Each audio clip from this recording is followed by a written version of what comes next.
What's up, people of the internet? My name is Davik and we have two new card reveals today, so let's get right into it. Alright, so the first card we have to reveal today is the Troll Soothsayer, revealed by Hot Meowth.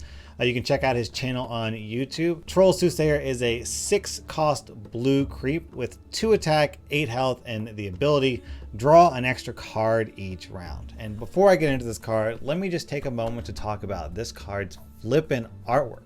What's going on with this art? It's like this super hideous goblin troll lady, and she's pregnant, I guess. And she's like, here's a bunch of teeth I have that I collected from a pregnant baby. And as a result of this, I'm gonna draw a lot of cards. Like, what's the lore? What's the lore? Is it that she like reads the teeth and sees the future?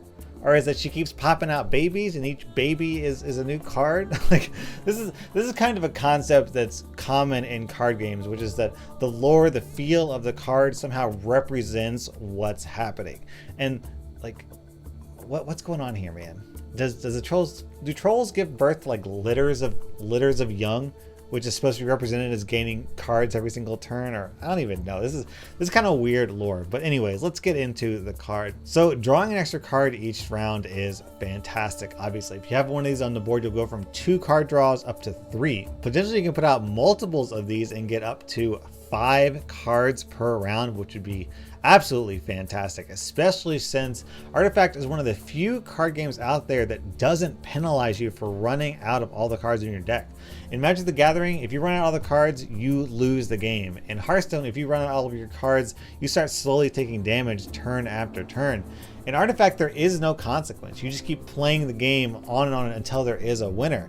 So best case scenario, you could start the game with every single card in your deck, especially since there's no max hand size. So there is absolutely no downside to card draw in this game. So having Troll Soothsayers out, even multiple Troll Soothsayers out, has no real downside. Meaning that this card has a lot of potential, especially since the stats are very well suited for being, useful to this end. He's got 2 attack, which is just enough to 2-shot melee creeps, and it's got a massive amount of health, meaning it'll be fairly difficult for the opponent to deal with. So if you put this out, there's a good chance that you'll get at least 1 card draw out of it, maybe even more than that. So I could see this card being pretty popular in blue decks. I mean, it's also just a decent blocker on its own.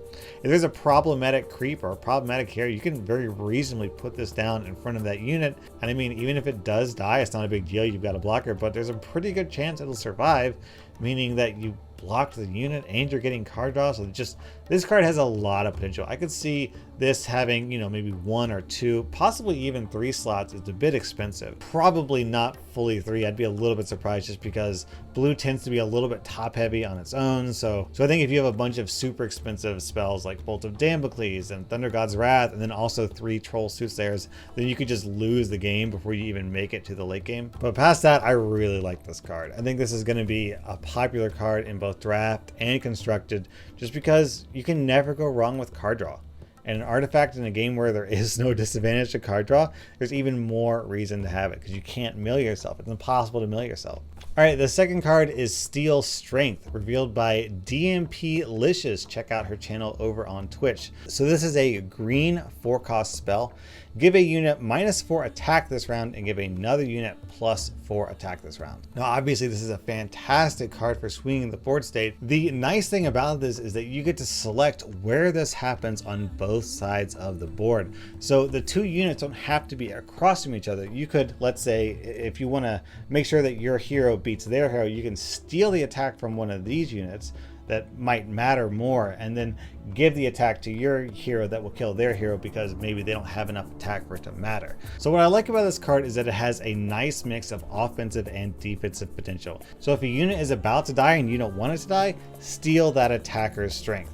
If a unit is about to hit your tower and cause you to lose the game, steal that attacker's strength. If you need to deal a lot of damage to the tower, then buff a unit that isn't blocked. If you need to kill an enemy creep or an enemy hero, then buff that unit instead. It's so nice being able to pull the attack and put the attack wherever you want. That makes this card just super, super flexible. On top of that, green kind of struggles with offensive capability. I mean, just in general, green is a bit more defensively oriented. It likes high health and low attack, so it might struggle having enough attack to punch through high armor values or get the kills where it really needs it. So cards like Steel Strength can help give it the extra punch that green needs to secure those kills, get gold, and eventually win the game. So that's it for the card reveals. On to other news. We have recently discovered that you can actually tip your hand to the opponent. Yes, that's right. If you have a card and you want to BM, you can be like, hello opponent, here is my Thunder God's Wrath. What are you gonna do about it? Nothing? Ha ha ha, now I'm gonna cast it. It is actually a way to taunt your opponent, to be a jerk, or maybe even just handicap yourself and make the game harder for yourself just for fun or for shits and giggles or whatever. So I think that's a fantastic mechanic. It makes sort of the experience of playing with your friends and just being a jerk and taunting possible, where in other card games that just isn't possible. Digital card games, of course, that's just not an option.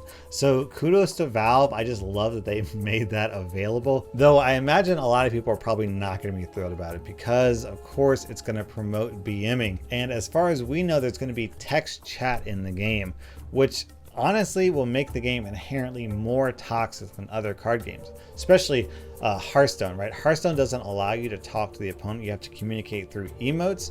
So that kind of limits how toxic the game can be, right? Because no matter what, someone can't be like, screw you, I had sex with your mom, whatever, whatever, whatever.